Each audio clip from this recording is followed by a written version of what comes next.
Λοιπόν, τα έχουμε δει πολλές φορές από αυτή την εκπομπή ότι οι κορσέδες είναι το απόλυτο must. Έχουμε κοντά μας λοιπόν τη Θεοδόρο Προβοπούλου. Σε ευχαριστούμε πάρα πολύ, Θεοδόρα. Ευχαριστώ πολύ. Είσαι μαζί μας λοιπόν εδώ διότι ορίστε, όνομα και πράγμα, υπέροχοι κορσέδες οι οποίοι φοριούνται, μπορούν μάλλον να φορεθούν και να συνδυαστούν με ό,τι θέλουμε. Και θέλουμε να δείξουμε λοιπόν εμείς πόσο ωραία μπορεί να φορεθεί ένας κορσές που, αν με ρωτάς παλιότερα, ήταν και λίγο, πώς να σου πω, όχι πολύ συνηθισμένο. Και ήταν και ένα λίγο πιο κλασικό ντύσιμο και δεν το έκαναν και πολλές κυρίες γιατί το φοβόντουσαν. Ενώ τώρα έχει ανοιχτεί παντού. Εγώ σήμερα το φοράω έναν κορσέ σου με μία τζιν φούστα. Εσύ το φοράς εντελώς διαφορετικά.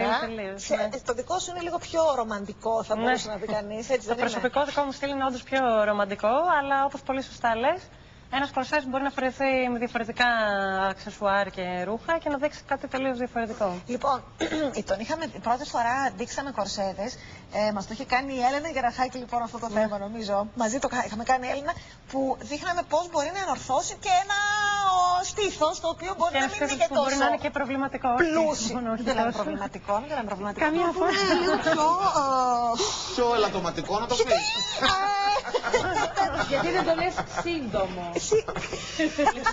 Η αλήθεια είναι ότι υπάρχει και το προβληματικό στήθος και αυτό είναι σε περιπτώσεις που κάποιος έχει γεννήσει. Όταν θυλάζει για πολύ καιρό, μέχρι να επανέλθει στη θέση του, όντως για κάποιο διάστημα δεν μπορεί κάποιος να πει ότι είναι το κανονικό. Από αυτή την άποψη μπορεί να θεωρηθεί προβληματικό. Είναι για μία περίοδο. Υπάρχουν και άλλα στήθη που δεν είναι για μία περίοδο, είναι για μία ζωή.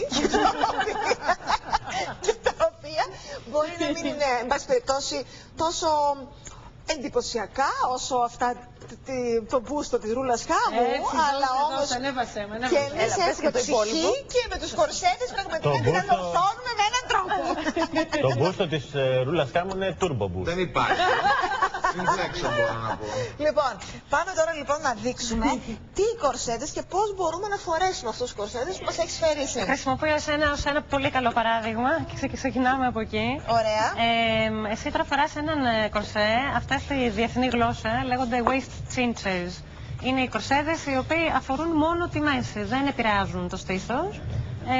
Μικραίνουν μόνο την μέση. Και πραγματικά τη μικραίνουν πολύ, διότι δεν είναι αυτή η μέση μου, το αντιλαμβάνεστε. Δεν είμαι αυτό το πράγμα χωρίς τον κορσέ. Κάνει καταπληκτική εφαρμογή. Τώρα έτσι, είμαι έτσι. Σε ευχαριστώ, δεν είμαι. Αυτό είναι εσύ, αλλά εγώ νομίζω είσαι. Αυτό λοιπόν είναι ένας κορσέ ζώνη τύπου. Μπορούμε να το πούμε έτσι. Στην Ελλάδα συνήθως το λέμε έτσι, μας στενεύει τη μέση και μας στείνει όντως πολύ, όπως πολύ σωστά είπες πριν, τη μέση. Με ένα τέτοιο ντύσιμο, είτε με παντελόνι, είτε με κολάν, είτε με μία τζιν φούστα όπως φοράω εγώ. Ποιους από τους άλλους κορσέδες που μας έχεις φέρει θα μπορούσαμε να φορέσουμε? Σε παρόμοιο στυλ με αυτό είναι αυτός εδώ, ο οποίος είναι και σε λεοπάρ, το οποίο το βλέπουμε αρκετά αυτόν τον καιρό. Ορίστε λοιπόν. Πάρα πολύ ωραία. Φάσο μου, δεν σηκώνεσαι κι εσύ. Είναι πάρα πολύ ωραία. Έλα, δεν μας φοράω το κατάλληλο ρούχο για να δείξει. Ξέρεις, τι σκέφτομαι. Επειδή η Θεοδόρα έχει φέρει αυτό το πολύ κατάλληλο ρούχο, μήπως να φορούσες αυτό και να τα δείχναμε πάνω, πώς σου φαίνεται? Μου κάνει αυτό, Θεοδόρα. Τι κάνει? Πρέπει να σου κάνει. Μήπως είναι λίγο να το βάλω. Μήπως είναι λίγο μεγάλο, θα το φοράμε έτσι. Καταλαβαίνουμε. Λοιπόν, αυτό είναι ένα αντίστοιχο που μπορούμε. Έλα. Βασό, πάρε και αυτό να το φορέσει με τη μία. Θα τη βοηθήσει. Ορίστε και εμείς πάμε για τα υπόλοιπα. Λοιπόν, ένας κορσές που θα μπορούσε, ας πούμε, με αυτό το πουκάμισο θα μπορούσα να βάλω έτσι πως το φοράς εσύ και να είναι επίσης. Ναι, πάλι αυτό δεν συνηθίζεται. Δηλαδή, συνήθως βλέπουμε έναν κορσέ ο οποίος εμπεριέχει το στήθος να μην έχει κάτι άλλο από μέσα. Ωραία. Αλλά μια κοπέλα η οποία, ας πούμε, είτε είναι πιο ντροπαλή, είτε πάει σε μια δουλειά πρωινή και δεν θέλει, ας πούμε, να έχει πολύ αποκαλυπτικό μπούστο, μπορεί να το συνδυάσει αυτό είτε με ένα πουκάμισο, είτε με μια φανέλα το καλοκαίρι, αντρική φανέλα, λευκή, άλλο στυλ. Αυτό επίσης τελείω. Και θα μπορούσε επίσης αυτό να είναι πολύ ωραίο, γιατί πολλές από εμάς έχουμε, ξέρω εγώ, ψωμάκια εδώ πέρα. Ή μπορεί να είμαστε, ξέρω εγώ, πιο παχουλές με ένα πουκαμισάκι ή με ένα τισέρτ. Κάνει το ντύσιμο πολύ σπορ, αλλά και πολύ κλασσάτο ταυτόχρονα. Θα μπορούσε να είναι ένα μπλουζάκι δεχτυωτό.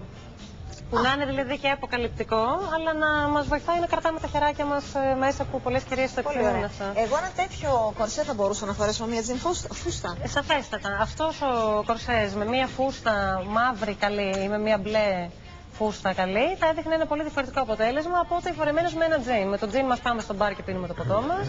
Με μια καλή φούστα πάμε και σε ρεβεγιόν. Βέβαια πάμε. Αλλά αλλάζει πάρα πολύ. Με ποια φούστα θα μπορούσαμε να το φορέσουμε αυτό από αυτά που έχει στερήσει δηλαδή? Αυτή είναι μια pencil φούστα. Πολύ ωραία. Το οποίο σημαίνει ότι είναι στενή και έρχεται κάτω από το γόνατο με κάποιο σκίσιμο. Φαίνεται καλά Θανάση? Όχι, Κατερίνα πρέπει να το βάλεις αυτό. Δεν μπορώ τώρα να το βάλω αυτό. Δείτε τι ωραίο που είναι λοιπόν εδώ για να ξεχωρίζει. Είναι το πιο chic ας πούμε αποτέλεσμα. Αν αυτό τον ίδιο κορσέ Μάλιστα. τον φορούσαμε με μια τούλινη φούστα για παράδειγμα.